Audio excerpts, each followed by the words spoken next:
começar? Por favor. O horário já está avançando.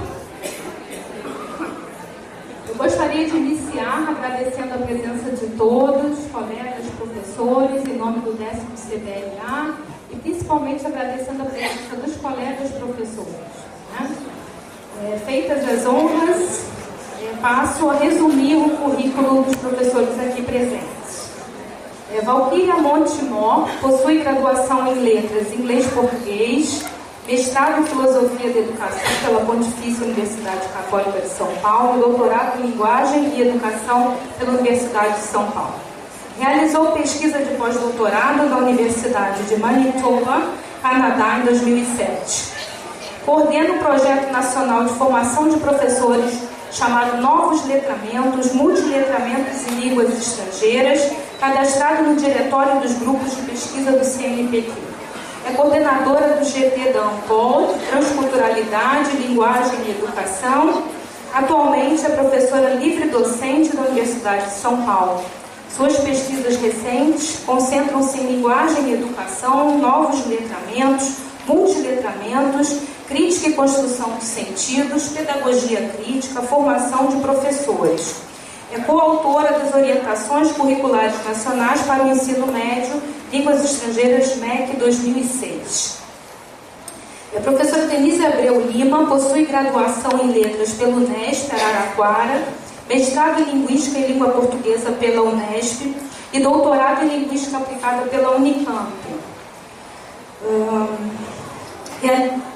Realizou estágio pós-doutoral pela Purdue University, nos Estados Unidos.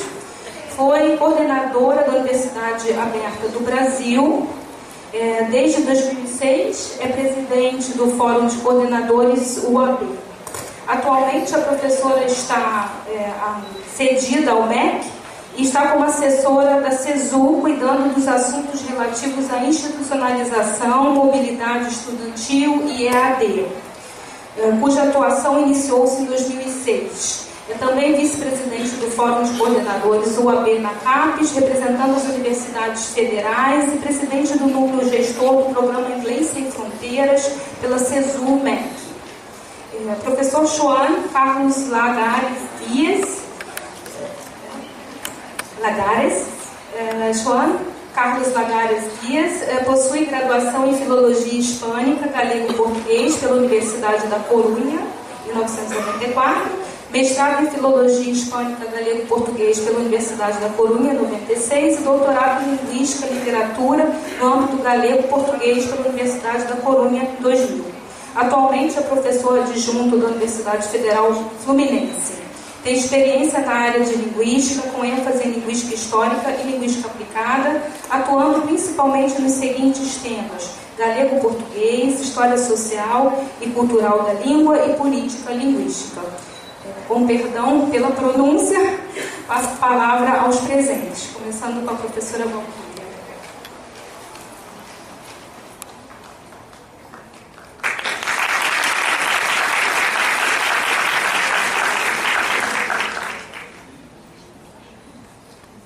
Boa tarde a todos. Gostaria de agradecer pelo convite e a oportunidade de participar dessa mesa com esse tema e com os colegas e também com todos os outros colegas que estão presentes aqui. Enfim, só...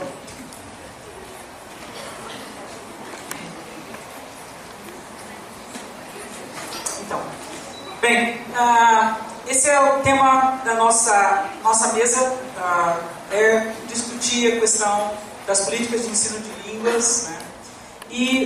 Políticas de ensino, e eu escolhi falar sobre as políticas de ensino de línguas e o projeto de letramentos, que é um projeto com o qual eu estou envolvida já há algum tempo, como eu já tive a oportunidade de discutir, conversar com outros colegas também aqui presentes, né?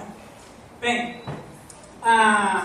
quero retomar a fala da Roxane no que se refere a fatos, ocorrências que nós tivemos recentemente que trouxeram algumas reflexões, né? Acho que essas manifestações que nós tivemos no mês de junho, né, várias pessoas já fizeram uma alusão a elas. Eu acho que elas reforçaram várias das nossas reflexões, ponderações a respeito de educação. Então, eu selecionei aqui só essas imagens e principalmente essa outra imagem, porque elas foram para mim importantes no que eu falei sobre aprofundar essa discussão, esse debate a respeito do que eu estou fazendo, a respeito do que eu tenho discutido com os colegas e colaborativamente temos construído juntos. Eu achei escolho essa imagem da questão da qualidade FIFA para a nossa educação, porque eu achei que ela foi muito significativa para mim.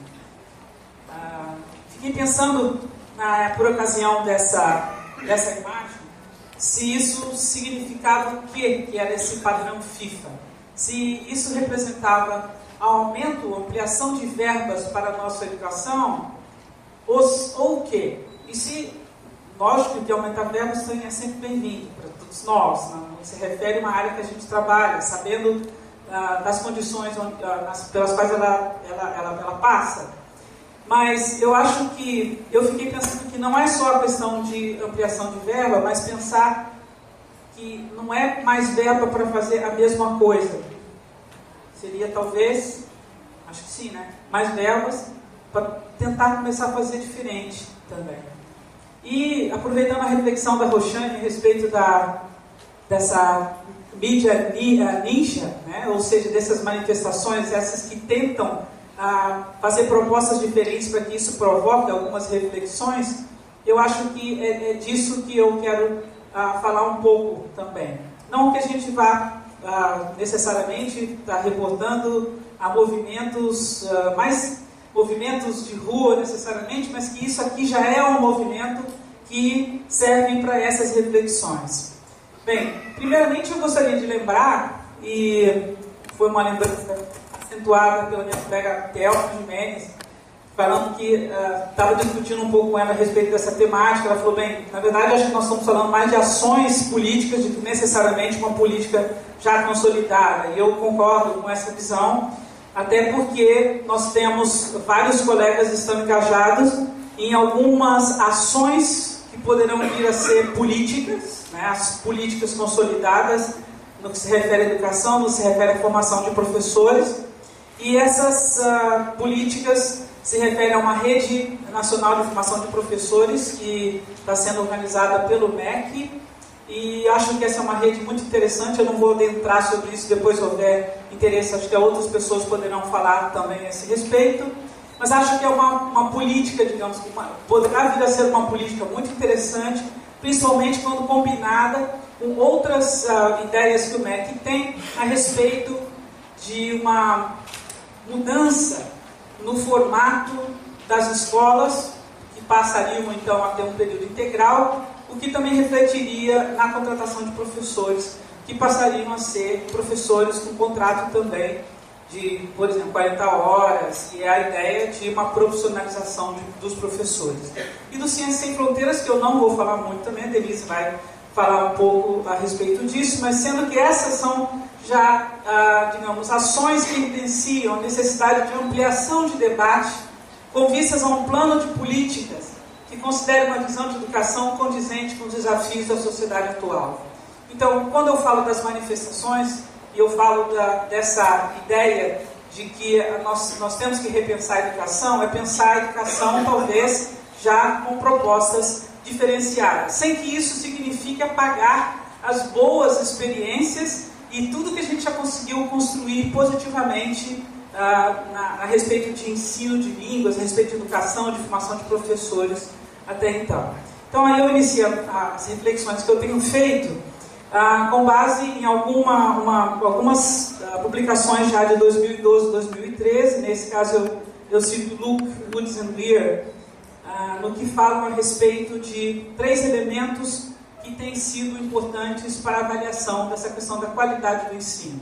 Eles comentam o quanto que a qualidade do ensino tem sido avaliada a partir do aluno, ou seja, a mídia concentra no aluno como produto, ou seja, aquilo que o aluno está apresentando para as escolas, daí nós temos todos as avaliações que nós temos que falam como os alunos estão num certo período da universidade ou da escola.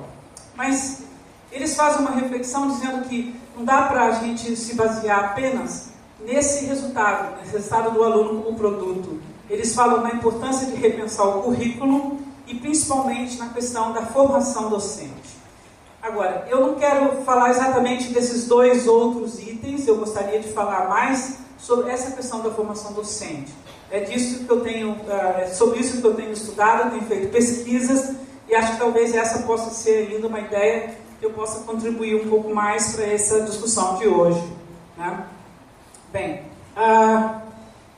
retomo também algumas falas a respeito, foi a Roxane que trouxe sobre a ideia do Milton Santos sobre repensar a globalização.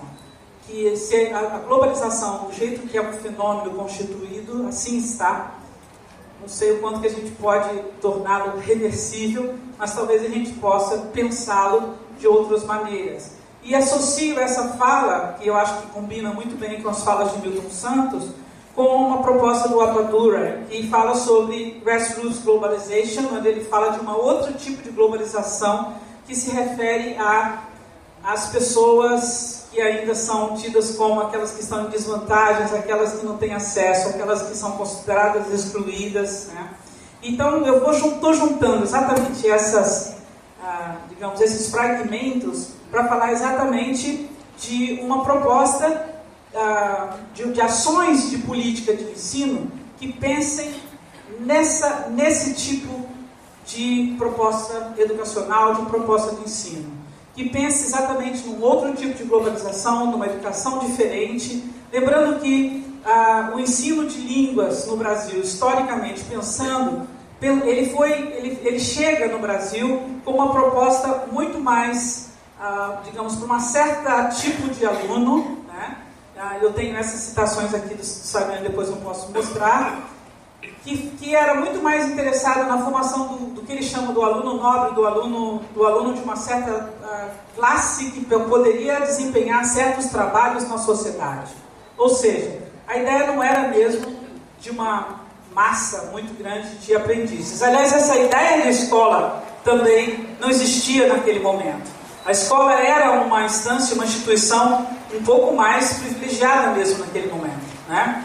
Então, é com essa ideia que eu trago algumas críticas que são feitas desses autores, como eu mencionei, que são já uma publicação de 2013, onde eles fazem críticas a um tipo de, digamos, articulação política que nós tivemos até hoje e que se institucionalizou através do que eles chamam de uma universalização, de uma padronização e de uma convergência. Não desmerecendo, não entendendo que esses três elementos que são trazidos por eles sejam desnecessários, entendendo que eles são necessários, mas entendendo que as pessoas deveriam entender exatamente a função desses três elementos que constituem o tipo de formação, o tipo de educação que nós temos na sociedade.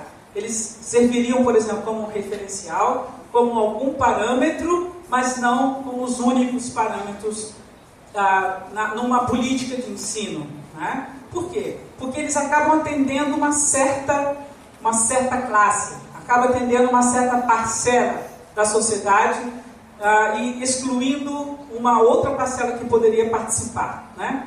Onde a crítica que eles apresentam é que esses elementos representavam os valores e interesses de classes de culturas dominantes e resultaram numa educação desigual e injusta.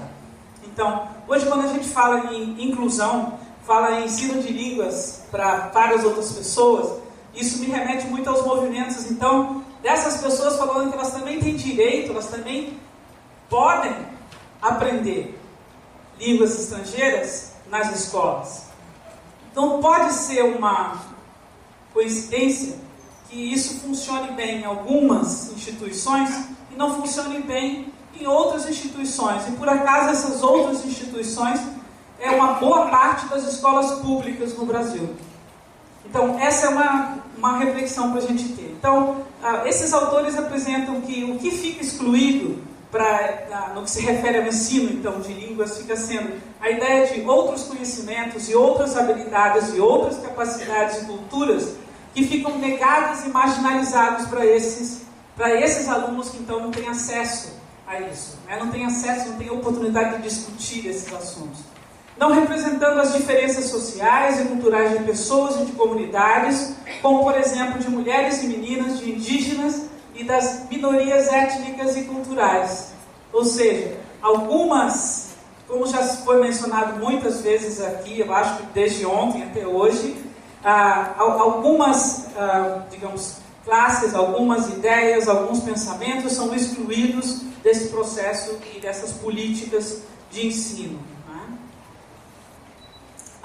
Já havíamos encontrado esse tipo de crítica também em trabalhos como esses autores que a gente lê com muita frequência, como o caso de Penny Cook Kanakarai, nosso colega Raja, nosso colega Ali Mário, como vários outros que estão presentes aqui, que fazem críticas a essa ideia de padrão também. Eu entendo dessa maneira, ou seja, a premissa do padrão linguístico, segundo o qual a compreensão ocorre quando as pessoas falam numa mesma língua, ou seja, na unicidade de uso desta, valendo-se de sentidos comuns estabelecidos que garantam a comunicação.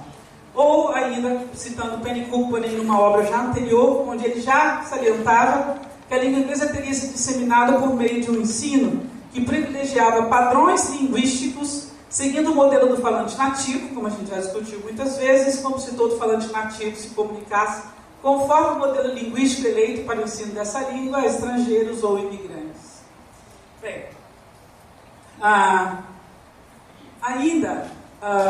eu vejo uma confluência nos estudos, portanto, de letramentos que a gente vem desenvolvendo como contribuição à questão da formação de professores, como uma contribuição às ações políticas na área de ensino de línguas, numa citação ainda de Penny Cook, que ele faz em 94 e retoma em 2007, onde ele fala da importância da gente repensar a relação global-local. Ou seja, essa relação permite rever as relações de poder e de ideologias coloniais no conceito de língua padrão, valorizar o conceito língua como prática social, uma noção que abrange a diversidade, a heterogeneidade, a pluralidade linguística e cultural, teorias também orientadoras dos novos estudos de letramentos.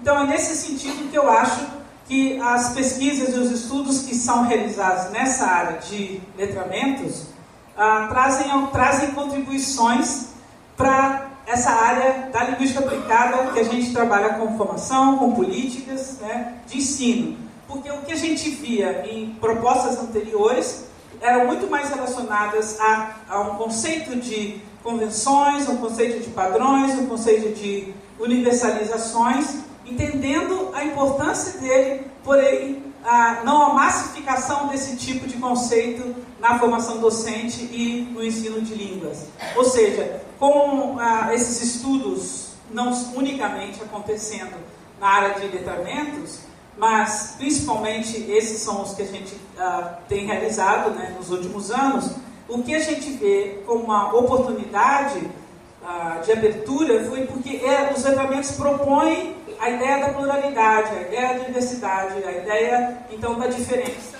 o que passa, então, a contrastar, e passa, não digo contrastar, mas a expandir as noções que, então, eram trabalhadas anteriormente, né?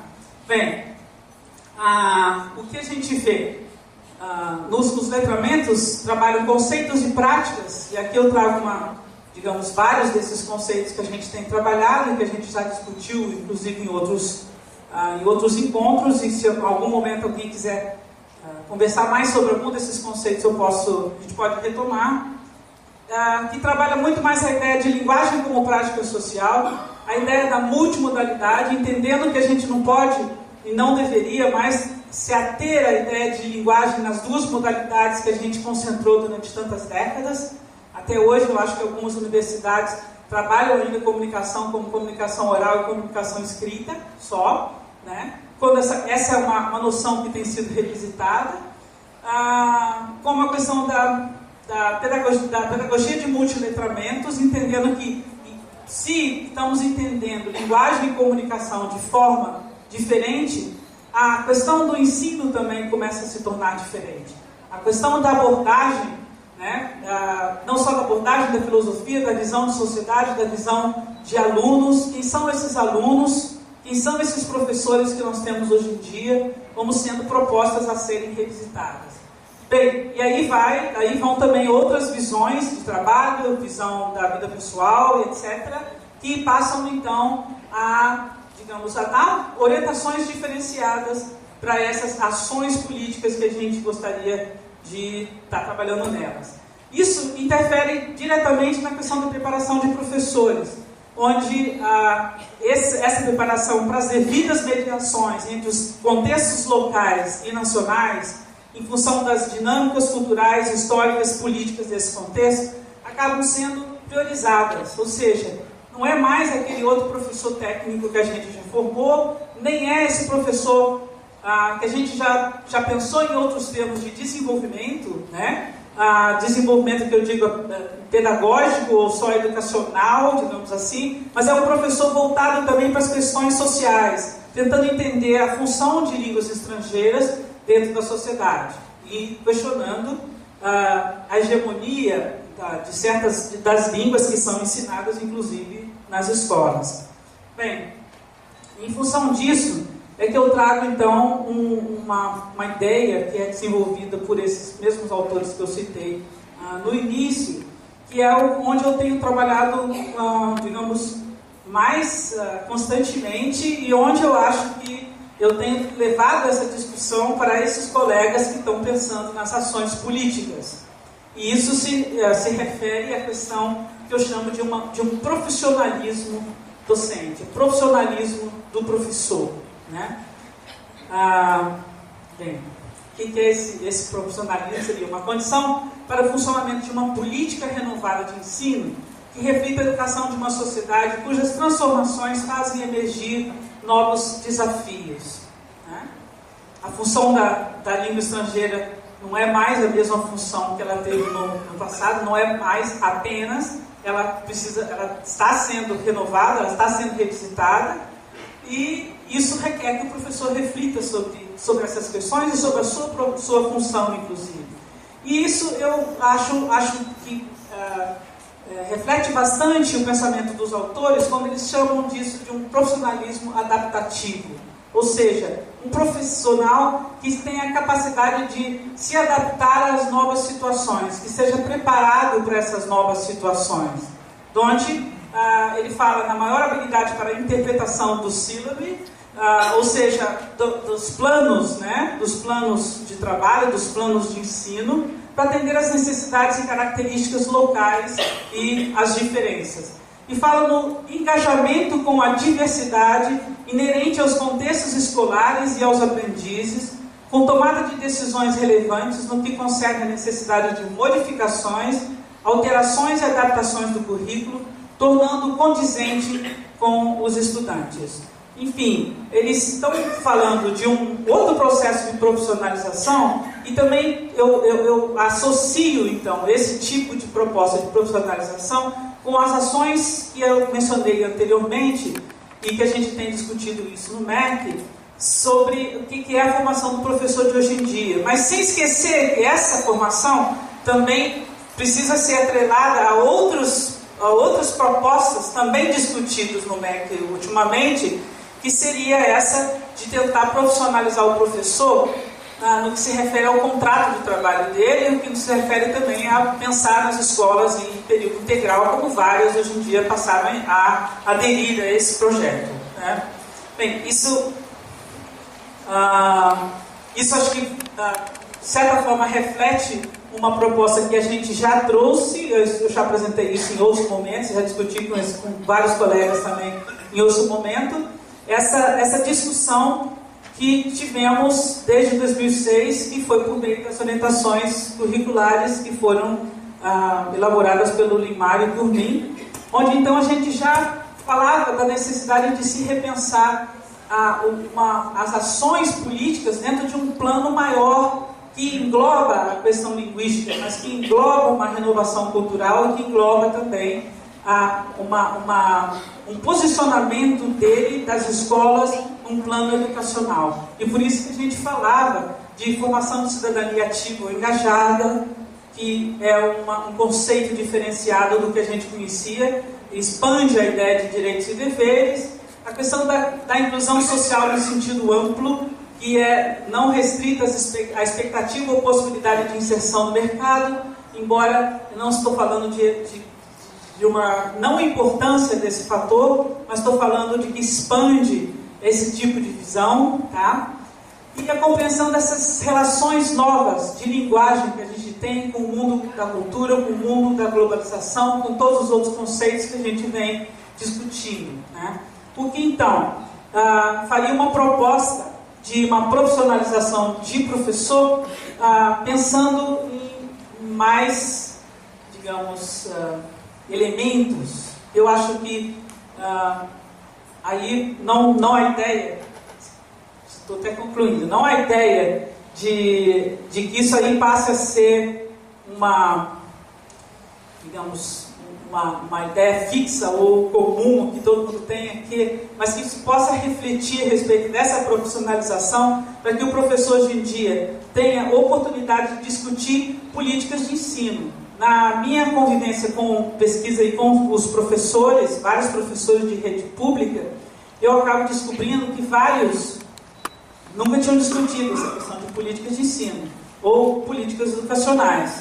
Eles se sentiam muito familiarizados em entender metodologias, em entender que eles precisam saber mais da língua, né, ser maior conhecedores da língua, mas não entendiam exatamente qual é a importância de conhecer esse contexto ou de situar esse tipo de trabalho que eles fazem dentro de políticas, né? Onde aí, então, eu elenco algumas sugestões, que são essas que a gente tem discutido também. Além de entender essas relações entre língua, linguagem e cultura, sociedade, numa visão muito mais plural, onde ela expande daquilo que eu mencionei antes como convergências, né?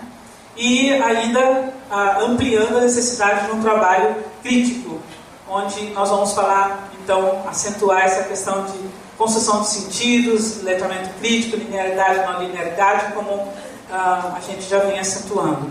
No entanto, acho que isso é importante na formação do professor, para que ele possa também realizar isso, repensar o que ele faz em sala de aula, utilizando então esse tipo de formação que a gente está pensando. Bem, essas seriam algumas ações que poderiam então orientar algumas políticas de formação de professores ou políticas de ensino, inclusive, visando aquilo que a gente está batalhando ultimamente, que é uma qualidade da educação. Aquilo que a gente está pensando num espaço mais qualificado das línguas estrangeiras dentro das escolas públicas. Acho que basicamente é isso, e deixo espaço depois para a gente discutir a respeito dessas ideias, tá bom? Muito obrigada.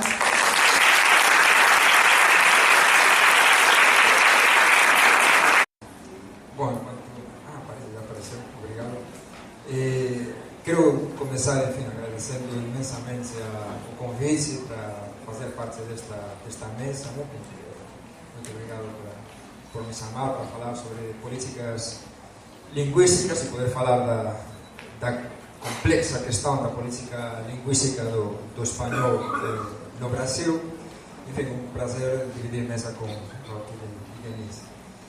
E eu chamei a minha apresentação dessa maneira porque realmente considero que a questão do ensino do espanhol no Brasil é uma questão complexa e eu vou tentar, nestes 20 minutos, explicar essa complexa questão de uma maneira simples. E vou ver se consigo. Para isso, vou começar me perguntando só de uma maneira rápida o que é política linguística, né? Talvez seja um pouco desnecessário começar tanto desde as origens, não, a minha fala, mas é porque a abordagem que eu vou dar à minha análise da situação do ensino do espanhol no Brasil tem a ver com, enfim, com um conceito que coloco aí embaixo, que é o de glotopolítica, que de alguma maneira relaciona esses dois conceitos que não têm tradução literal em nenhuma língua românica, não? De policy e politics, que faz referência ao que seriam as atitudes, planos de ação em relação à língua, neste caso, e outro, o que seriam já propriamente tomadas de decisão políticas, né? Sobre a língua. E numa visão, digamos, mais clássica, né?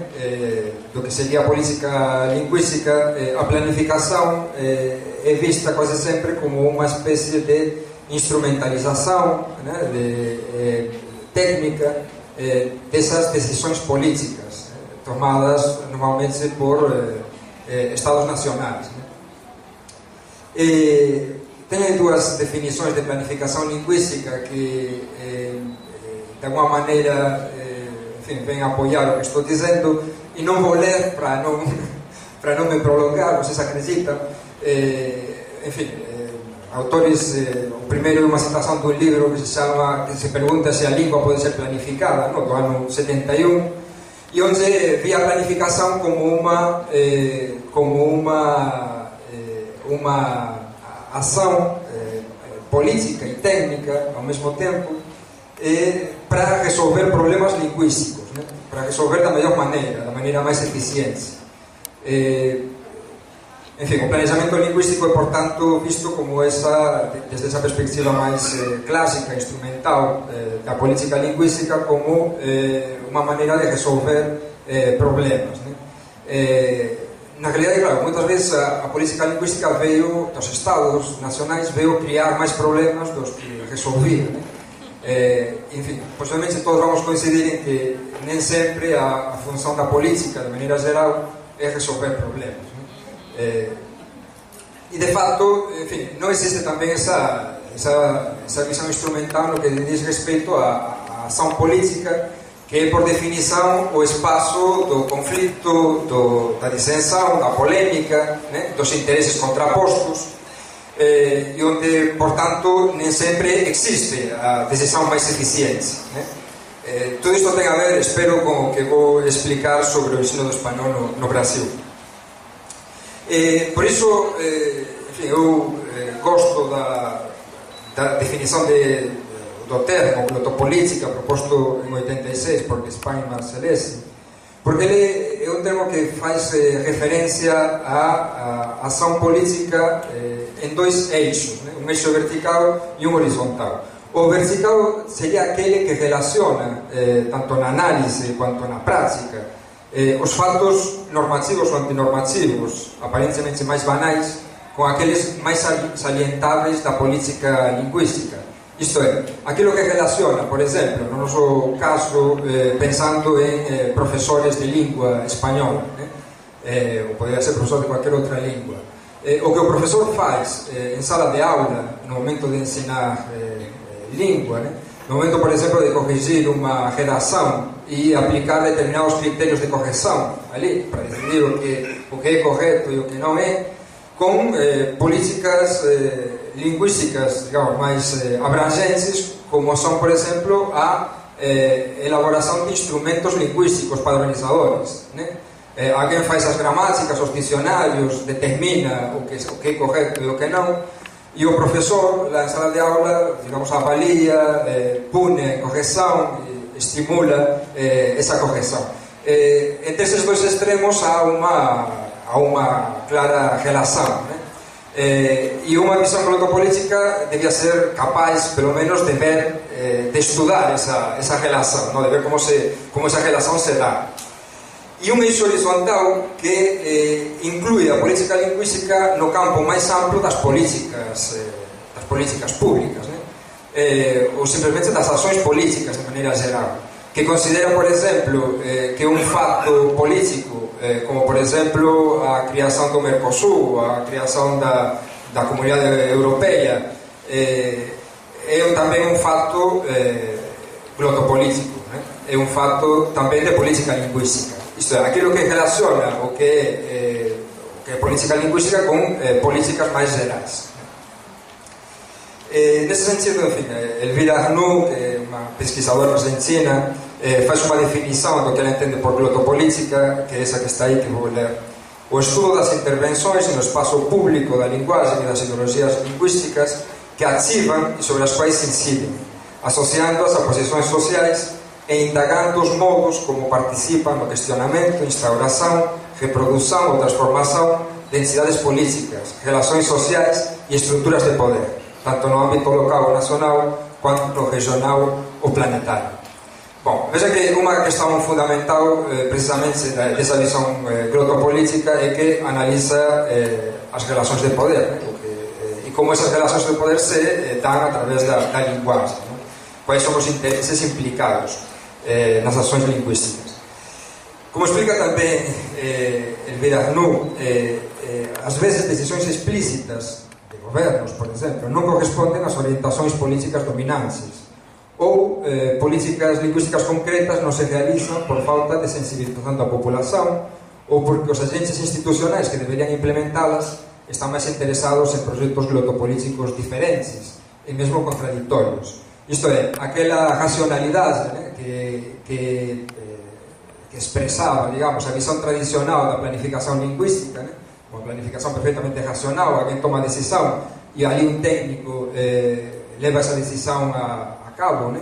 Realiza aquilo de maneira perfeita, pois isso é questionado, digamos, por uma visão glotopolítica, não? As decisões políticas não são tão racionais e a aplicação delas, pois, também normalmente não costuma ser tão coerente, né? E o caso do ensino do espanhol no Brasil é um belo exemplo disto que estou falando. A diferença de outras línguas estrangeiras no Brasil, contamos com uma lei que é a 11.161 de 2005 que tornava obrigatória a oferta da disciplina de língua espanhola em horário regular nas escolas públicas e privadas brasileiras que atuam no ensino médio. Também facultava a inclusão do ensino da disciplina de língua espanhola nos currículos plenos do ensino fundamental. Essa lei, né, que torna obrigatória a oferta de língua espanhola no ensino médio, essa lei vinha romper de alguma maneira toda uma tradição legislativa a respeito do ensino de línguas nas escolas brasileiras. Essa tradição se caracterizava, segundo Fernanda Castellano Rodrigues, que cito aqui, por um progressivo processo de desoficialização das línguas estrangeiras, que começou já com a LDB de 1961 e que continua nas de 71 e 96.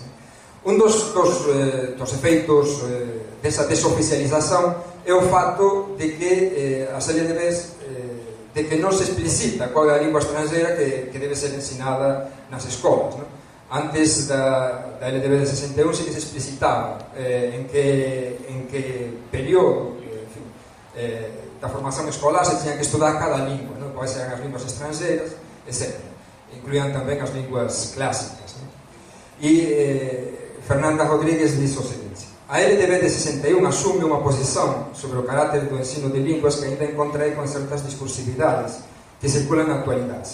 Coloca-se em funcionamento, a partir desse apagamento na materialidade legal, esse apagamento da língua, não? Do nome da língua que vai ser ensinada, um imaginário a partir do qual os conteúdos de línguas estrangeiras deveriam ser tratados como componente extracurricular, se possível oferecidos fora da grade curricular, ou até mesmo podendo passar por um processo de terceirização, tornando esse conteúdo completamente alheio ao projeto pedagógico da instituição escolar. Digamos que isso alimenta um pouco um certo imaginário sobre o lugar ou a falta de lugar da língua estrangeira na escola, né? Ou que a escola não seria um lugar para aprender língua estrangeira, né? E quando a escola chega a língua estrangeira, pues seria fora da grade curricular e muitas vezes com processos de terceirização através de convênios com outras instituições, né? Enfim, entre os antecedentes da lei de 2005, pues há esses quatro propostas, né, para oficializar o ensino de espanhol no Brasil, em 58, 87, 93 e 2000. A de 2000 é a proposta que finalmente deu lugar à lei de 2005, né? As justificativas en todas elas, en todas esas propostas de lei, son dúas fundamentais.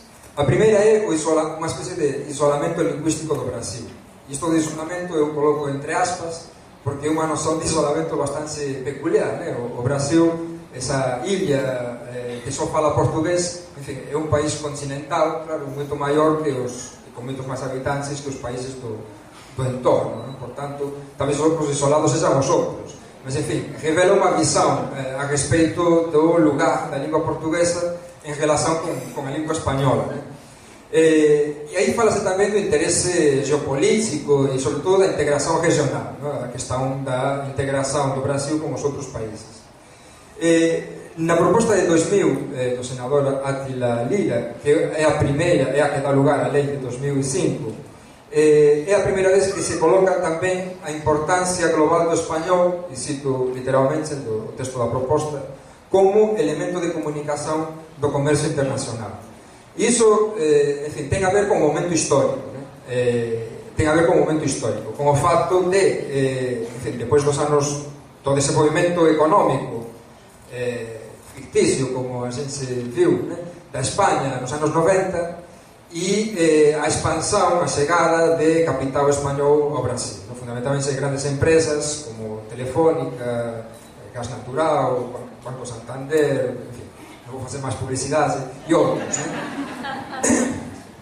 E nese momento, claro, o español pasa a ser visto non apenas como unha lingua dos veciños, mas tamén como unha lingua de importancia global, de importancia económica. Falo de causas dúbias para a aprobación da lei, porque realmente eses dois aspectos, digamos que están presentes nas políticas do español no Brasil desde o inicio, né? Há un conflito de intereses que se manifesta de diversas maneiras, eu espero poder demostralo, entre a integración regional coa América Latina, entre o criterio de integración regional e a negociación bilateral Brasil-España, né? No caso da negociación Brasil-España, parece claro, en fin, que a aprobación da lei en 2005 debe haber con unha negociación económica de troca de dívida por ensino do español, né? Isto é unha noticia da Agencia Brasil, Haddad, que era o ministro da Educación na época, discute conversão da parte da dívida con o vicepresidente da España, né? Dizia, a cooperación entre Brasil e España tamén prevé investimento na formación de profesores de lingua española. Isto é, España perdoaba, condonaba a dívida que o Brasil tiña con ela, e ao mesmo tempo España se oferecía para apoiar, en fin, formación de profesores, né? Esa manchete da folla, troca de dívida pode favorecer o ensino do español no Brasil. Dese ponto de vista, a aprobación da lei foi unha jogada política inteligente, claro, do goberno Lula, que por un lado afagaba, digamos, os vizinhos, né? E, en fin, mostraba unha disposición a integración con a América Latina, e pelo outro lado facía o que parecía ser un bon negocio con a España, né? E a lei rompe con esa tradición, como dicía, instaurada pela lei de Berne. E esa é unha das consecuencias polémicas, claro. Non rompe con a lei, porque o que propõe é a oferta obrigatoria do español nas escolas, e non a obrigación de estudar español, né? É de matrícula facultativa. Mas se rompe con esa non determinación da lingua estrangeira a ser ensinada, né? E por outro lado, apróbase a lei, mas non se crea unha lei federal, mas non se crea ningún mecanismo para tornala real, né? Iso dá lugar, sobre todo, conforme vai se aproximando 2010, que era o período máximo, né, para a implementación da lei, a intervención da España. E é unha intervención moito atrapallada, né, que incide sobre todo na questão da falta de profesores de español. Aí os cálculos, algúns mirabolantes, que chegan a 400.000 profesores, son precisos entre 200.000 e 400.000, son feitas as contas, né? E há propostas totalmente absurdas por parte, muitas vezes, da España, e algunhas son aceitas pelo goberno brasileiro, para formar aceleradamente eses profesores que faltan. En fin, un dos proxectos máis polémicos foi ese proxecto OSE entre o Banco Santander e a Secretaría de 2006, entre o Banco Santander e a Secretaría de Educación do Estado de São Paulo, que propuña formar profesores con unha metodoloxía online, un curso de 600 horas, o cual claramente colide os intereses, claro, os profesores de español que pasan 2.800 horas na universidade estudando para poder exercer a súa profesión. En fin, 2009 unha carta de intenções entre o MEC e o Instituto Cervantes que provocou tamén unha reacción das universidades. Era unha carta de intenções que procuraba, entre outras cousas, vender pacotes de ensino de español online para as escolas, isto é, material non avaliado polo propio MEC, que converte o profesor de lingua española nunha especie de monitor de curso libre, alguén que aplica un método preconcebido, que tira toda a autonomía, claro, do profesor, que na realidad precariza o seu traballo, porque posiblemente non exigiría nin contratación de profesores. En fin, como vemos, há proxectos glotopolíticos contradictorios, e o que parece ser unha falta absoluta de norte sobre a política de ensino de español no Brasil. E aí vou colocar un caso exemplar, que é o caso do municipio do Río, porque estamos no Río e porque estamos eu non que sou profesor da Universidade Federal, mas están en greve os colegas da Secretaría Municipal e Estadual de Educación e os profesores de español tamén. O caso do español, en fin, no Río é paradigmático, e xa vou acabando, porque o ano pasado houve, por exemplo, un concurso para profesores de español, se cubriron 100 vagas e 100 vagas de concurso público. Eu participei na banca, até era a primeira vez que se fazia concurso público para profesor con prova oral, por exemplo, neste momento están tirando o español da grase curricular, mudou a secretaria, mudou a secretaria, o secretario por unha secretaria de educación, e resolveu mudar de política a respeito do español. E entón eses profesores que foron contratados están sendo deslocados para outras funcións en diversos centros, fora do propio centro. O cual, en fin, supón, entre outras cousas, unha falta de respeito ao enxeñeiro público, alén de falta de direccionamento político. Isto aquí, este texto é o manifesto da Asociación de Profesores de Español, un fragmento do manifesto da Asociación de Profesores de Español do Estado do Río, a PERSE, contando a situación. Convido vocês a entrar no site da PERSE e ver. E convido tamén a entrar já no site deste petición pública, porque ten un abaixo asinado contra a exclusión do español da grade curricular e convido a asinar. Caso vocês non teñan asinado, que ainda non asinou, pode asinar. E para acabar, en fin, dicía que no ensino, neste caso de español como lingua estranxera no Brasil, coliden diversos intereses, do punto de vista da política, por exemplo, expansionista, de expansão da lingua española,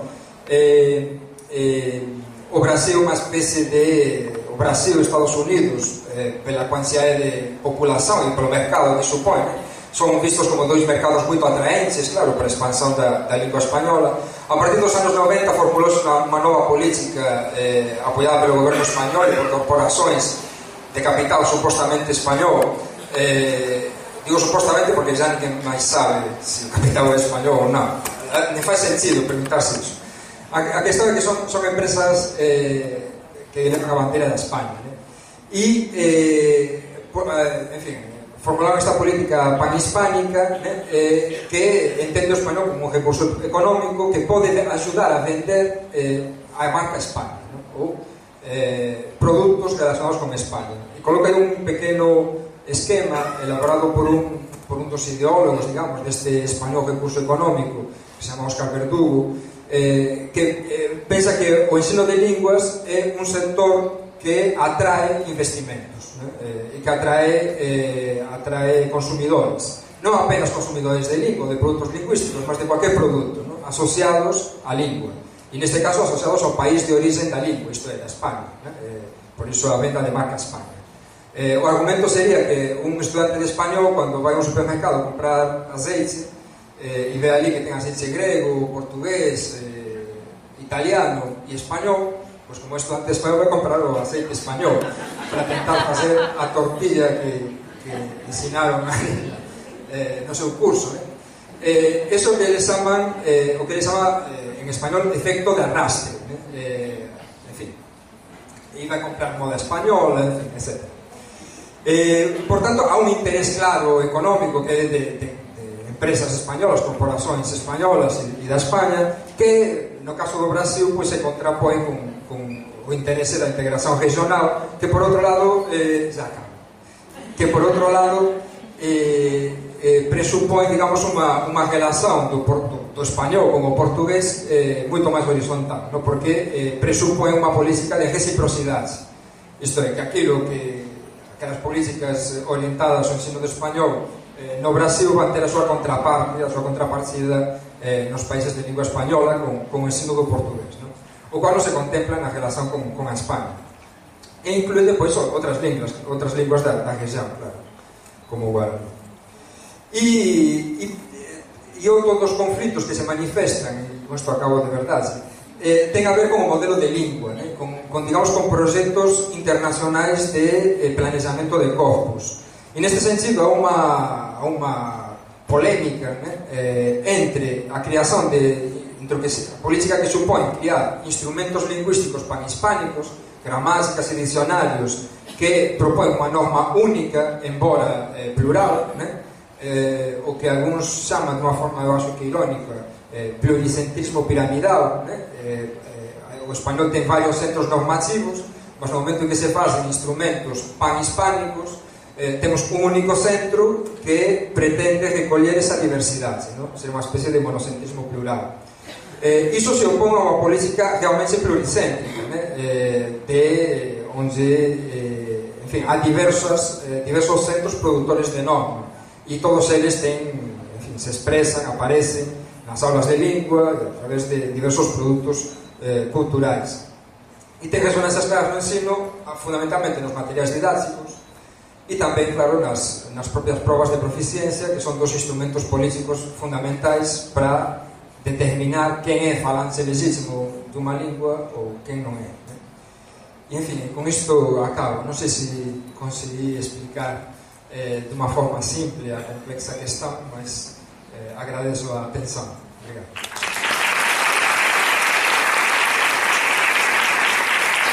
Boa tarde a todos. É um prazer estar aqui com vocês, ver alguns ex-alunos, colegas da universidade, alguns colegas inclusive do programa Inglês Sem Fronteiras.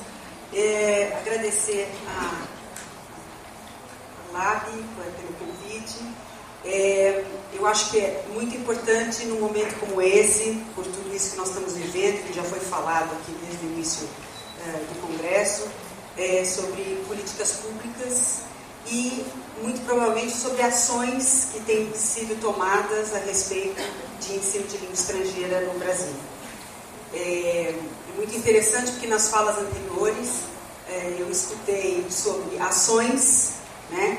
Que ações elas podem se converter a políticas públicas da maneira como elas forem conduzidas, e políticas públicas podem ser transformadas em ações, mas não necessariamente uma coisa está vinculada à outra. Eu acho que o João falou bem claramente isso. Às vezes você tem uma política instituída, mas não tem uma ação concreta que a viabilize, ou ao contrário. Então, acho que são coisas muito importantes para a gente ter em mente. O que eu vim falar com vocês e compartilhar com vocês é como o programa Inglês Sem Fronteiras está constituído, e ele é uma ação. Não necessariamente ele se torna uma política, ou se ele se tornar, eu já vou falando de antemão que o meu ponto de vista é uma ação só se deve tornar uma política pública depois de avaliado e ter sido verificado o seu impacto e a sua, obviamente, o seu resultado positivo. Aí sim, ele merece se tornar uma política pública. Esse é o meu ponto de vista. Bom, como é que surgiu o Inglês Sem Fronteiras? Até pelo próprio nome, todos já sabem, ele surgiu de uma necessidade do Ciências Sem Fronteiras. Este grupo de trabalho, ele tinha que ter sido instituído antes da formação do Ciências Sem Fronteiras. Isso é muito claro para os especialistas aqui presentes. Eu não preciso nem contextualizar isso, qualquer um vai falar, mas isso não deveria ter sido feito antes? Quando você institui um programa de internacionalização, a primeira coisa que você tem que pensar é qual é a estrutura do país para essa internacionalização. Como é que estão esses alunos, linguisticamente falando? Eles têm condições de fazer esses programas de intercâmbio? Mas ele aconteceu depois. Na verdade, o grupo de trabalho ele foi estabelecido pela Portaria 105 no dia 24 de maio de 2012. Então, obviamente, pelos resultados das inscrições do Ciências Sem Fronteiras, os gestores começaram a perceber ou se tocar, né? Dizer, puxa vida, acho que os nossos alunos não têm proficiência suficiente para fazer um programa de intercâmbio. Vamos tentar descobrir o que está acontecendo. Quer dizer, chamam os especialistas. Nesse momento, então, a Andifes foi procurada e a Andifes, então, solicita que 10 universidades federais constituam esse grupo de trabalho. Então, as universidades representadas foram o UFSCar, a UFSC, a URGS, a UF, o UNP, o UFC, o FMT, o UF, o FMG e o UFPR. Desse grupo, eram 2 representantes, um representante da área de língua inglesa e um representante da área de EAD, justamente porque estava se buscando soluções que pudessem permitir que um maior número de pessoas fosse atingida. Então, as pessoas que mais tinham condições de dizer como é que se isso era possível, viável, execuível dentro das universidades, eram os coordenadores do UAB, que estavam bastante atuantes, que estão bastante atuantes dentro das suas instituições. Então, foi formada uma equipe de inglês e uma equipe de EAD, justamente para estudar a situação que estava sendo apresentada e propor encaminhamentos, né? Então, o diagnóstico que foi feito e foi levantado também com alguns parceiros do MEC foi que os alunos não se matriculavam em Sem Fronteiras porque faltava pontos de aplicação da prova para o TOEFL. Então, lembrando que são vários exames que são solicitados, mas os mais solicitados eram o TOEFL e IELTS. Infelizmente, obviamente por falta de uma estrutura, de um planejamento estratégico, tínhamos poucos pontos de aplicação no país. Os alunos tinham que se deslocar de um estado para outro para poder fazer a prova e poder concorrer dentro dos editais da CAP e do CNPq. Os alunos prestavam o exame de proficiência sem nem sequer saber as condições que eles tinham para prestar. Então, muitas vezes eram alunos do nível A1, A2 e estavam prestando a prova achando que só com o score que eles obtivessem eles conseguiriam se inscrever. Então, gastavam em torno de R$400, mais diária e passagem e todo o deslocamento, toda essa infraestrutura logística para descobrir que não teriam condições de concorrer. E, obviamente, aí, the bottom line os alunos não têm proficiência em língua estrangeira suficiente para fazer o intercâmbio, né? E mais importante, as próprias instituições não têm conhecimento do seu grupo. Quem é que tem proficiência e quem não tem, em que nível? Nós não temos consciência de quais são os nossos alunos mais proficientes ou menos proficientes. Se você não tiver um bom diagnóstico, como é que você pode propor ações de melhoria dentro da sua própria instituição? Foi a partir disso, então, que esse grupo de trabalho ele tinha 180 dias para apresentar encaminhamentos. Esses encaminhamentos depois foram dirigidos pela CESU ao Ministro da Educação, que instituiu no dia 18 de dezembro, via portaria, o programa Inglês Sem Fronteiras, né? Então, unindo aí dois grandes setores, a CESU e a CAPES, para a solução desses problemas ou encaminhamentos imediatos que pudessem ser colocados em prática no próximo ano e meio, que é a previsão que o programa tem aí para ser concluído, né? Pelo menos essa etapa. esta parceria, ela resultou em algumas ações específicas. Uma primeira ação era imaginar que os nossos alunos pudessem ter a facilidade de ter os testes de proficiência aplicados nas suas próprias instituições. Não só isso, mas também pensando na facilidade deles poderem ter estes exames de forma gratuita. Porque realmente, se você pensar que o Ciência Sem Fronteiras ele dá uma série de condições para o aluno, ele ao mesmo tempo diz, olha, só quem tem R$400 para pagar o exame é que tem condições de fazer Ciência Sem Fronteiras, porque, se eu não me engano, é o visto e mais o exame de proficiência que é por conta do aluno, tá certo? Então, isso já se torna uma coisa bem cara para um aluno que não tem essa infraestrutura para poder se candidatar. Iniciou-se então um processo de discussão com o programa. Quer dizer, o programa ele foi instituído com a seguinte constituição: ele tinha um núcleo gestor, que são 3 professores, um da área de EAD, um da área de inglês, e o presidente, que no caso sou eu, que permutem nas 2 áreas, EAD e inglês, justamente particular junto com as instituições, sendo cada instituição tendo um representante. Muito importante dizer que esses representantes têm necessariamente que ser da área de ensino-aprendizagem de língua inglesa. A gente veta qualquer possibilidade de ter representantes de outras áreas, como por exemplo das relações internacionais, porque aí podem ser engenheiros, matemáticos, nada contra, mas eu acho que a gente não daria um programa ou um projeto de arquitetura para um professor de inglês tomar conta. Então, acho que é muito importante a gente ter noção de que não são só ações específicas, mas que esses representantes pudessem se unir para auxiliar um pouco mais o programa e não só nas ações específicas do Inglês Sem Fronteiras. É tentar articular uma política interna e fazer realmente vamos dizer assim, uma intersecção entre as diversas ações que estavam sendo tomadas dentro das suas instituições. Então, este credenciamento das universidades públicas para a aplicação de um teste específico, a princípio foi cogitado que poderiam ser aplicados vários tipos de teste, mas isso poderia gerar outros problemas.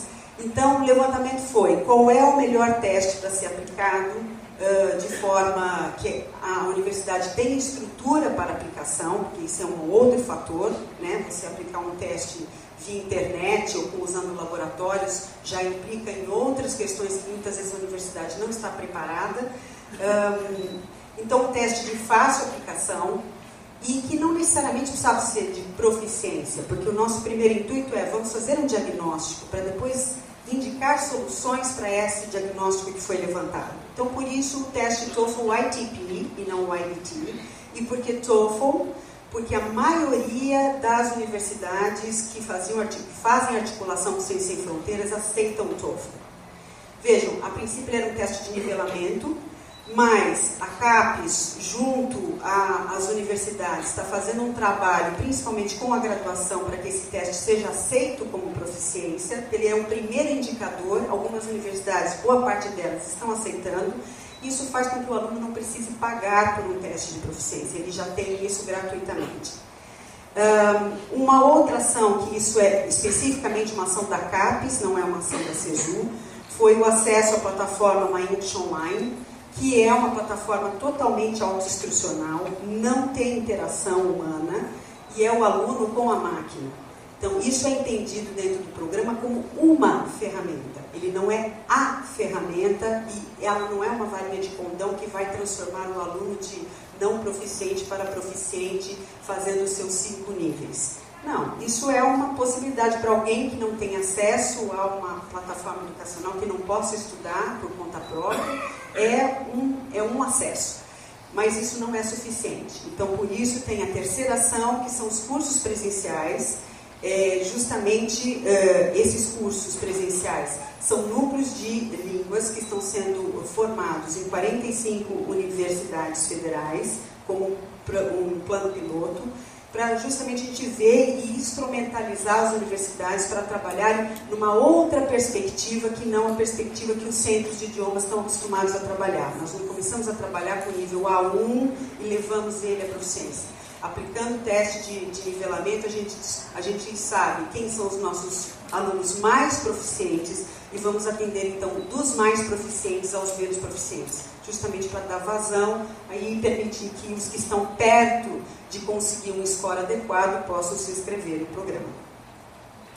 Então, é bom deixar claro que, assim, quais são, na aplicação dos testes, nós temos dois tipos de público. O primeiro público é aquele que se inscreve ao Ciências Sem Fronteiras. Então, nesse primeiro semestre, nós trabalhamos com o passivo da CAPES do CNPq. Existiam muitos editais em que só faltava o aluno fazer o teste de proficiência e não se tinha mais vaga no país para fazer o teste. Então, as universidades, junto ao CESU, fizeram um esforço coletivo e nós eliminamos esse passivo. Então, agora não existe mais candidatos de pendurados porque não conseguiram fazer o teste de proficiência. Daqui para frente, nós estamos trabalhando prospectivamente, ou seja, já se inclui nos editais que se abrem a aplicação do teste do TOEFL ITP para aquelas universidades que aceitam esse teste como proficiência. Para as outras, não, eles têm que fazer o IBT, tem IELTS ou qualquer outro que solicitem. Então, todo candidato inscrito nestes editais tem direito ao teste. Isso não importa se ele é de uma pública, de uma privada, ou se ele é de uma instituição federal, estadual, se ele é de um instituto, se a universidade dele é centro aplicador ou não, isso não interfere. As universidades estão fazendo um serviço público auxiliando os alunos a prestar o teste para poder se inscrever no programa. E a outra demanda é a demanda diagnóstico, essa que eu falei para vocês, que daí as universidades que estão credenciadas como centro aplicadores podem aplicar o teste para a sua comunidade, para um levantamento diagnóstico. Então, aqui alguns números, só para vocês terem noção de em que estágio nós estamos, né? As instituições públicas hoje participantes do programa são 118, 159 federais, 32 institutos e 27 estaduais, com coordenadores do Inglês Sem Fronteiras nomeados pelo seu reitor. Credenciadas oficialmente pelo edital que foi lançado agora em julho, são 58 universidades federais. Os testes TOEFL ITP, então, até o momento nós aplicamos em torno de 20 mil testes, sem contar a aplicação de agosto, né? Agosto agora nós tivemos uma grande aplicação, e a meta é atingir os 500 mil até 2015. Na verdade, esses são 500 mil testes que vão poder ser aproveitados não só para o programa do Ciências Sem Fronteiras, mas para outros programas também que surjam do governo e que estejam sendo articulados. No My English Online, nós temos disponíveis 2 milhões de senhas. É importante dizer que o My English Online, quem tem acesso ao My English Online são todos os alunos de graduação e pós-graduação do país, não importando se tem perfil para o Ciências Sem Fronteiras ou não. E os das públicas e das particulares. Das particulares, somente os alunos que tiverem na graduação atingido mais de 600 pontos no Enem, e alunos de pós-graduação em que o curso de pós-graduação esteja credenciado na CAPES. Então, na verdade, é uma população bastante grande que tem acesso a essa ferramenta, né? Cadastrados hoje nós temos 453 mil e ativos 348. Essa diferença se dá porque muita gente se cadastra, mas não ativa o curso, né? E os acessos diários chegam a 33.685. Nós já temos alunos formados, entre aspas, né, por esta plataforma virtual, e é muito de interesse nosso, como especialista, saber o que esses alunos acham, porque é óbvio, a gente tem eles formados, mas afinal de contas, até assisti uma apresentação de uma colega aqui, se eles fazem esses acessos online, o que eles pensam desse curso? Como é que eles estão? Realmente, como eles estão formados? Acho que esse feedback, essa avaliação é muito importante. E a ação número 3, nós estamos com 45 universidades federais, com cursos de letras em inglês. Neste primeiro momento, nós só abrimos o edital para as universidades federais que têm cursos de letras em inglês para participar, em que a visão é um atendimento simultâneo de 15 mil alunos. Esses 15 mil alunos são sempre, como são cursos de 4 horas semanais, cursos que vão variar de 1 a 4 meses, são cursos de curta duração, né? E o atendimento prioritário são para os mais proficientes mesmo.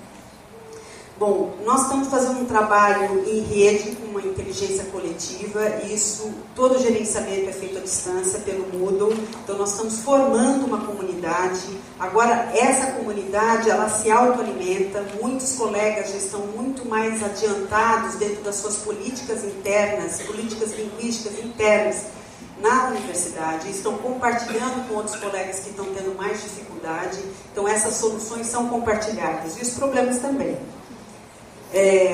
Então nós temos fóruns, temos todo um trabalho dentro desse ambiente virtual, onde eles fazem principalmente perguntas sobre e tiram dúvidas sobre o programa.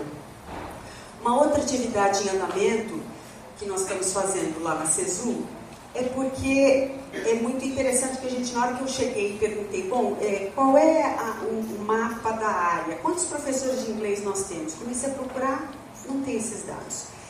Mas quantos estão na federal, na estadual? Não tem.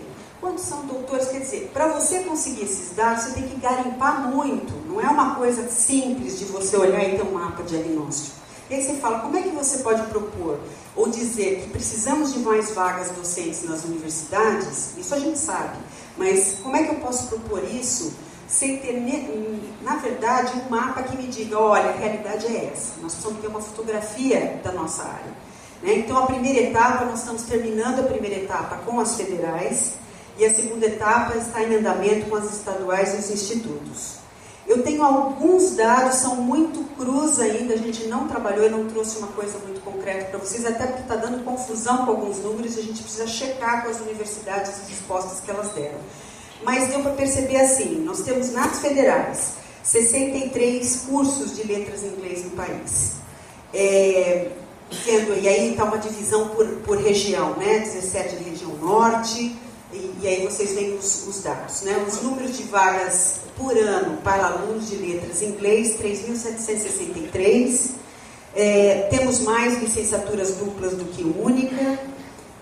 São 513 professores de inglês nas federais, aí está uma divisão aí pelos estados, pelas regiões, o número de doutores, mestres, especialistas, isso já mostra bastante o quanto nós temos um número bastante grande de doutores já envolvidos aí, e o número de créditos para graduação, a média de dedicação na graduação, 12 créditos semestrais, e na pós-graduação, 4.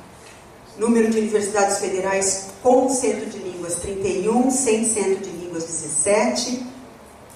Então, nós estamos neste processo fazendo a estruturação dos núcleos de idiomas, né, com as 45 universidades federais, a estruturação dos centros aplicadores. Estamos fazendo um processo de negociação bastante grande com todas as parcerias, com as embaixadas, com editoras, para justamente permitir que haja um auxílio maior à estruturação desses núcleos, organizando um portal de língua inglesa, que a gente possa aí depois ampliar isso. Eu estou falando em língua inglesa porque é a primeira que está entrando no processo, porque a ideia do Ministério é englobar outras línguas, sim. Eles estão dando um primeiro empurrão assim, para a língua inglesa, por uma questão de necessidade, mas já está sendo conversado em termos de espanhol, italiano, então nós estamos progredindo nessa discussão. Um sistema de gerenciamento, que esse é um grande problema dos programas governamentais, eles lançam um programa, mas não gerenciam, então você não acompanha o que está sendo feito e muito menos tem condições de avaliar o que está sendo feito, né? E uma das coisas muito importantes é pensar na amarração dessas diferentes ações que a SEB está tomando, a CETEC, a CESU, a CAPES. São ações muito importantes para a área de língua estrangeira, mas aonde que elas querem chegar? O que nós estamos fazendo? Não é melhor a gente traçar objetivos e metas para que realmente essas ações tenham um efeito de longo prazo? Senão vai ficar mais de uma vez com uma proposta de governo e não uma proposta de Estado. E eu acho que os resultados, eu já estou terminando, os resultados que a gente já consegue perceber dessas ações. Uma valorização dos licenciandos de língua estrangeira, nesse caso específico de inglês. para trabalhar nos núcleos tem que ser ou licenciando ou licenciado em língua inglesa em letras em inglês. Nós temos que começar a empoderar a nossa área e dar realmente valor àquilo que as pessoas que nós estamos formando. Então, exige esse nível de proficiência, sim, mas em primeiro lugar nós temos que atender ao pessoal formado em letras. Visibilidade da área de língua estrangeira nos órgãos governamentais. Realmente muita gente desconhece tudo isso aqui que a gente discute. Chamam-se comissões, conversam-se localmente, mas na hora de amarrar todo o processo, são pessoas que não têm conhecimento na área, e aí os gestores querem soluções rápidas, e o primeiro que vendeu uma solução rápida é aquele que ele vai comprar. Estou falando em termos de ideia, inclusive. Obviamente surge, eu tenho escutado muito isso, uma necessidade de revisão de várias políticas públicas, como a língua estrangeira no Enem, a avaliação dos cursos de língua estrangeira no ENAD, a oferta de disciplinas de língua estrangeira no ensino fundamental e médio, a carga horária destinada à língua estrangeira nos cursos de letras, a formação inicial continuada, parâmetros de nível de proficiência para cada categoria. O que nós queremos? Na verdade, eu vejo muitas pessoas questionando isso, mas está faltando realmente fazer uma amarração. Então, nós precisamos mesmo, acho que esse é um momento exato, acho que o Brasil tem que aproveitar esse momento em que está sendo discutido, puxa, olha, os nossos alunos não são proficientes, quer dizer, isso quem está na área, a gente sabe disso há muito tempo. Tem se pensado em soluções, mas precisa o que realmente precisa, uma política pública que amarre, que crie metas, que crie ações específicas para se chegar a essas metas. E uma proposta de Estado. Não é uma proposta que vai mudar agora na próxima eleição. Isso que a gente precisa ter essa visão. Então, era isso que eu queria falar para vocês e, obviamente, eu estou aberta aí às perguntas. A mesa, eu normalmente não tenho uma pergunta. Vou me apresentar. Eu sou professora Kíria, da Universidade Federal do Espírito Santo, e eu gostaria então de fazer um comentário, não bem uma pergunta, um comentário para todos nós refletirmos, já que a gente está falando aqui sobre políticas públicas, sobre o ensino de língua estrangeira, e você comentou que o inglês é somente o primeiro passo, né, nessa ação que está sendo tomada agora, possivelmente será seguida pelo espanhol, e quem sabe o comentário que eu faço agora vai fazer com que pessoas critiquem e, enfim, até o chão me mande uma pedrada da mesa com o que eu vou dizer, mas eu acredito que algo que todos nós temos que refletir é que o status do inglês não tem o mesmo... o inglês não faz o mesmo tipo de inclusão social que outros idiomas fazem na era da globalização, na era da informação que nós vivemos. Então, quem sabe, a gente precisa pensar, sim, em políticas de inclusão, políticas de ações e de ensino para línguas estrangeiras, mas eu acho que está na hora da gente pensar a forma na qual o inglês tem se apresentado no mundo, tem sido usado no mundo. A gente ensina inglês no Brasil como língua estrangeira. Tem a carga horária de língua estrangeira. Mas a atuação e a inclusão que alguém que estuda o inglês como língua estrangeira, ou o japonês, por exemplo, ou o espanhol, por exemplo, é muito diferente. Então, acho que a gente tem que começar a pensar em políticas de ver, não sei se o inglês como língua global, língua internacional, língua mundial, língua franca, não sei. Mas a gente pensar em maneiras de ver como que a gente pode incluir socialmente, né, as pessoas através de políticas de ensino de línguas estrangeiras e qual que é o papel do inglês nesse processo de internacionalização. Era esse o comentário.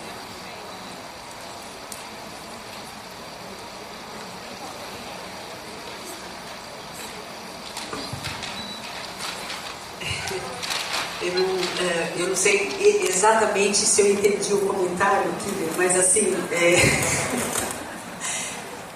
estava conversando no almoço com a Thelma e ela estava explicando justamente os grupos de trabalho, de estudo, inglês como língua franca, e pensando aí não mais no inglês de um país, de outro país, né? A gente, na parte da tarde também, nas apresentações dos colegas, falando sobre como os próprios órgãos avaliadores, né? Aí vou dizer CAPES, CNPq, ou solicitam de nós publicações em inglês, não importa aí se toda bagagem ou toda literatura que você pesquisou está em língua francesa, tá certo? Se você publicar em inglês, você vai ter mais acesso, né? Enfim, eu não sei se é por aí que você está comentando, que aí nós tiramos do inglês uma questão que é vinculada a um país e a uma cultura especificamente, e utilizamos o inglês mais como um instrumento de comunicação mais amplo, tá certo? Já ditados e organizados dentro das diferentes instituições. Até mesmo na pós-graduação, nós estamos comentando isso, você sempre vai ter que ou enfrentar o inglês no seu mestrado ou no doutorado, mas em algum momento você vai enfrentá-lo. Então, não sei se é nesse sentido que você está falando, que daí talvez para o espanhol não seja se é tão claro essa questão, né?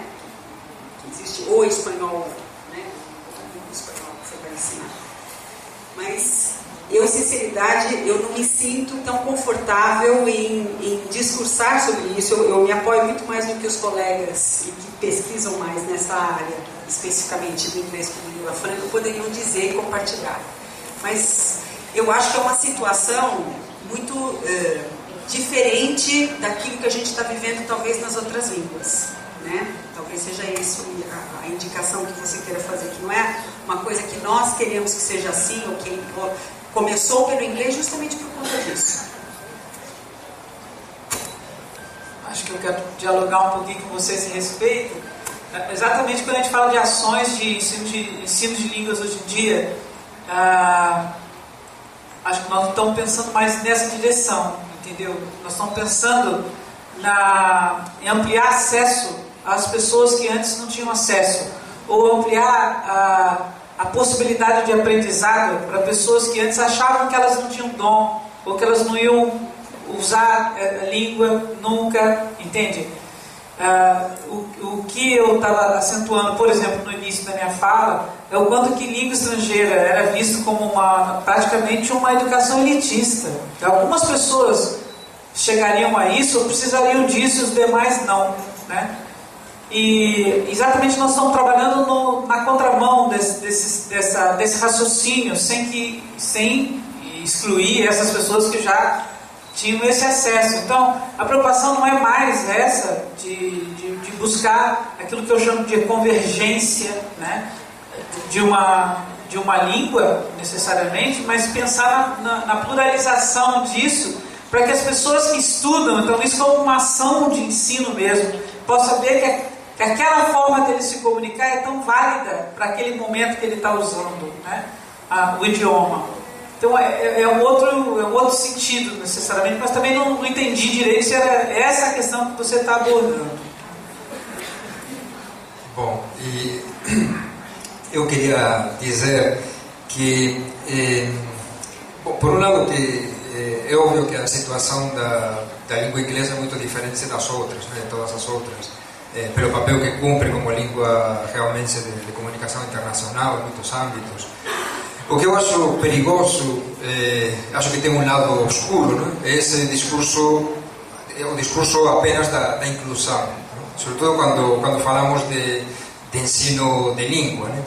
Na realidade, esse discurso já foi usado historicamente, por exemplo, para a homogeneização dos Estados nacionais, né? Era uma política benfeitora de inclusão dos que falavam diferente, né? O cara falava sardo, falava occitano, e a gente fazia o favor de incluí-lo na língua francesa ou na língua italiana para que pudesse ser um cidadão do país. Acho que às vezes esse discurso, né, da inclusão através só do inglês ou de um determinado modelo de inglês, às vezes pode nos levar para isso mesmo, né, para enfim, para uma política na realidade homogeneizadora, padronizadora de uma outra maneira, né?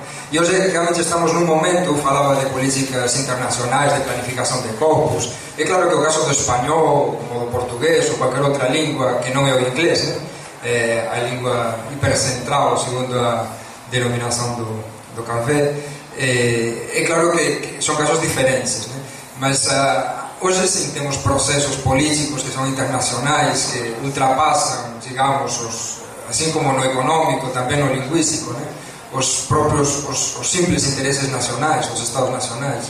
E às vezes nós podemos nos aproximar a situações equivalentes àquelas de homogeneização estatal, né? Mas, enfim, é claro que sim, eu acho que é preciso pensar políticas de ensino de línguas, eu acho que atendam às necessidades reais das pessoas, né? É preciso pensar políticas que atendam às necessidades das pessoas, né? Senão não faz sentido fazer nada. E em alguns casos pode ter pessoas que tenham mais necessidades de aprender outras línguas, né? Ou que tenham uma prioridade de uso. E nesse caso há também, enfim, no caso do Brasil, acho que efetivamente o espanhol pode cumprir um papel se a gente acredita na integração regional, mas aí estamos pensando já em outro tipo de política, na realidade. Estamos pensando, enfim, numa abordagem muito mais ampla, que ultrapassa o estritamente linguístico, né? Tem um pouco a ver com que tipo de relações queremos entre países, né? Como construímos os mercados, etc. Realmente são questões que ultrapassam o interesse estritamente linguístico.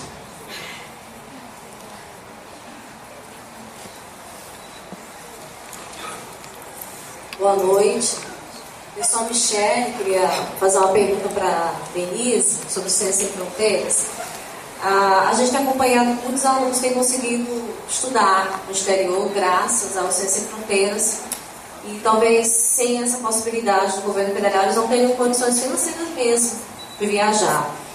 E a minha pergunta é em relação ao curso de letras, que é o curso de formação de professores de língua estrangeira, e como é que tem pensado para mandar os professores do curso de letras, os futuros professores, no caso, para que eles tenham essa experiência também no exterior, porque eles também podem não estar inclusos em uma faixa financeira que eles podem fazer esse estudo fora do Brasil. Já tem alguma proposta dos cursos de letras?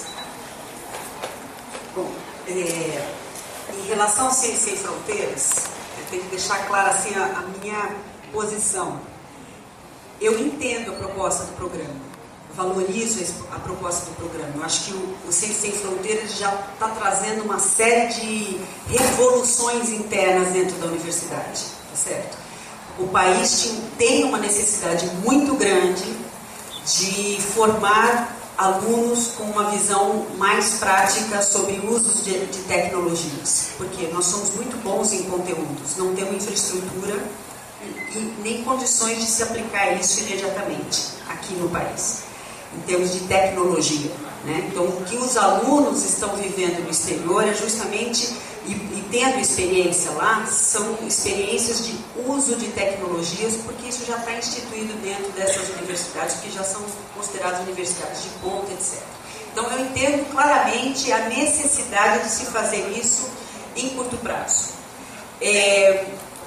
Discuto e não concordo, isso eu me posiciono todas as vezes, seja na CAPES, no CNPq, no MEC, o conceito de uso de tecnologia pelas áreas.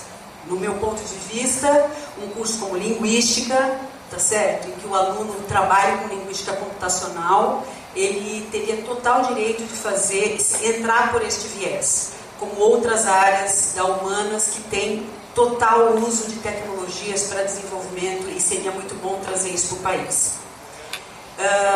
Com relação às licenciaturas, principalmente essa experiência dos alunos de letras, eu acho que eles não cabem no programa do Ciência Sem Fronteiras. Eles têm que ter um programa para eles.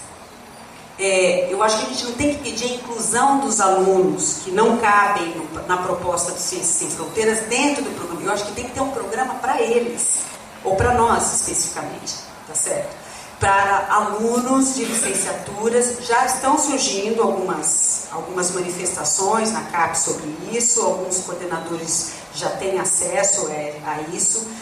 Vocês vão ter novidades, quer dizer, água mole, né, em pedra dura, tanto baixa. Então, toda vez que posso, eu falo, escuta, e nós? E nós? O que vai ser para nós? E como é que esses alunos vão auxiliar os colegas a se internacionalizar sem que eles mesmos possam ter oportunidade para isso? Então, nós vamos criar oportunidades para isso. Ano que vem, vocês já vão ter surpresas. Não posso divulgar agora que isso não foi publicado, então eu não posso divulgar, mas que vocês terão surpresas, terão. E isso é só a ponta do iceberg, porque eu acho que se a área se unir e fizer um bom trabalho de gestão junto a esses órgãos de fomento, eles estão abertos, porque eles estão se tornando conscientes daquilo que há muito tempo a gente já sabe. Mas eles não sabiam, ou se não sabiam, enfiavam embaixo da mesa porque não era tão necessário. Agora é necessário, então eles estão vendo essa realidade. Então estão se questionando, mas por que está assim? Como é que a gente pode ajudar? Então, eu acho que este é o momento. A LAB e outras associações, como a Brapui, né, a Abralim, enfim, mas especificamente essas duas, a LAB e a Brapui, elas tinham que se unir e pensar em propostas específicas para auxiliar esses órgãos de fomento e mostrar, a gente tem que se antecipar a isso e propor. Eu tenho certeza que se a gente propor e levar isso, se a gente propuser e levar isso às pessoas corretas, a gente pode ter um avanço. Então, o que eu posso te dizer é isso, existe este compromisso de realmente lutar pela área. Boa tarde, não sei se é boa noite, professora Denise. Meu nome é Daniela, eu sou da UFT. E ela fez, a moça anterior, fez justamente a pergunta que eu queria fazer. Mas eu queria problematizar essa questão, já que já foi respondida. Então, você falou na questão do Ciências Sem Fronteiras, mas ele está sendo como os alunos indo para lá para receber tecnologia, né? Então, seria o caso de mudar o nome para Tecnologia Sem Fronteiras? Porque senão nós ficamos assim, parecendo que a letras não faz ciência. Então, assim, fica ruim, né? A história ter que dividir e colocar outra questão. Né? E aí, mais uma vez, é problemática essa situação. Como que retira letras e... Como se a gente não fizesse ciência, né? Isso é uma discussão que dá pano para manga, né? Toda vez que surge uma discussão, eu faço parte do CTC da CAPES, da Educação Básica, e a maioria é da área, entre aspas, de ciências. Então, química, física, matemática, e todo mundo ali envolvido com escola pública. É muito legal o grupo muito... essa inserção do material didático no Coleta CAPES foi um movimento do CTC da Educação Básica, tá certo? Nós estamos há 1 ano discutindo isso no Conselho e forçando a barra, porque o CTC da Educação Superior teria que fazer essa interlocução e aceitar essa nossa proposta. Afinal de contas, a CAPES tem uma filosofia para uma coisa e para outra, não, tem que ser unificado. Mas essa questão de nomenclatura, e para nós isso é muito importante, né? Porque a linguagem, né, a maneira como você veicula a informação, é a mesma coisa que dizer, então quer dizer que a gente não faz ciência, né? Infelizmente, quem acaba organizando todos esses programas, muito provavelmente não é da nossa área, tá certo? Então, obviamente, para eles não tem a menor diferença. É lógico que a gente não faz ciência, né? Eu não sei como é que os representantes de área, não sei se tem algum presente aqui, que esteja na CAPES, você está? Não? Eu queria falar. Se isso é muito discutido nesses conselhos, porque toda vez que chega eu falo, gente, não fala assim, é tão feio falar isso, né? Você fala que o pessoal da Humanas não faz ciência, para com isso, né? É a mesma coisa que a CAPES dissesse, olha, este prato aqui tem comida, este aqui não tem, ou esse não produz, é muito feio. Eu concordo contigo, seria a nomenclatura do programa não necessariamente está condizente com a proposta dele. Como eu estou velha, não posso falar coisas agradáveis. Eu acho que a gente tem que ter a consciência que a gente faz uma ciência diferente. são muito poucas investigações na área de linguística e de literatura que realmente você precisa de visitar um laboratório e estagiar num laboratório no exterior. O que o Brasil está fazendo com este programa é trazer know-how e tecnologia para desenvolver aqui, né? E, felizmente ou infelizmente, nós fazemos um outro tipo de ciência. Então, acho que a gente não tem que ficar com inveja de quem investe um guarda-pó branco, não. Nós temos que reivindicar programas que são realmente importantes para nós.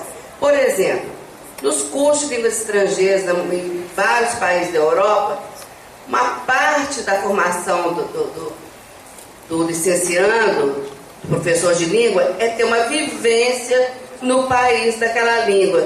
Isso é importante para nós.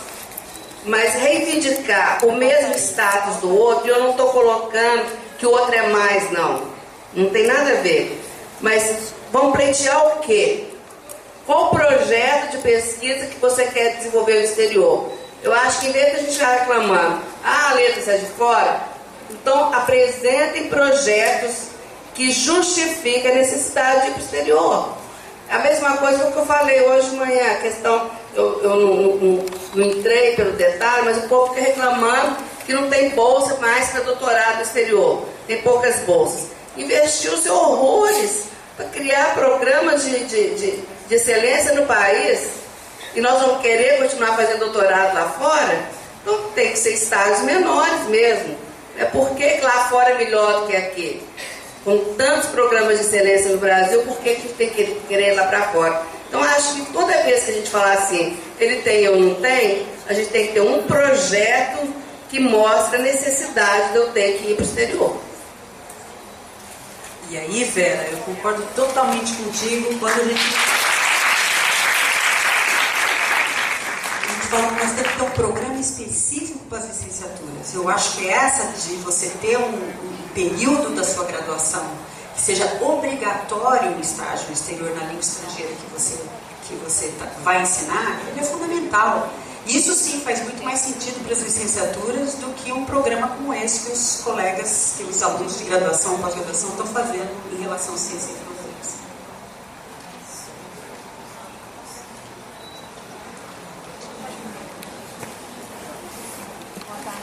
Alô, boa tarde. Eu sou Júlia da UFES.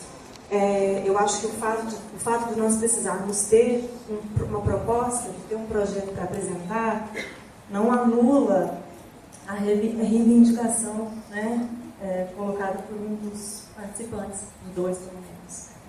Ela não anula de forma alguma, porque um estudante de engenharia, um estudante de química, não precisou reivindicar grandes coisas junto ao MEC. A ele foi concedido um programa, né? Claro que tem várias questões aí que históricas, no momento, né, que a gente vive, econômico, inclusive, principalmente, eu diria. Mas a reivindicação para que haja algum olhar voltado para as áreas humanas, e aqui a gente tem que defender a nossa área de letras em inglês, é uma reivindicação extremamente necessária e tem que estar presente sempre num debate, num fórum como esse.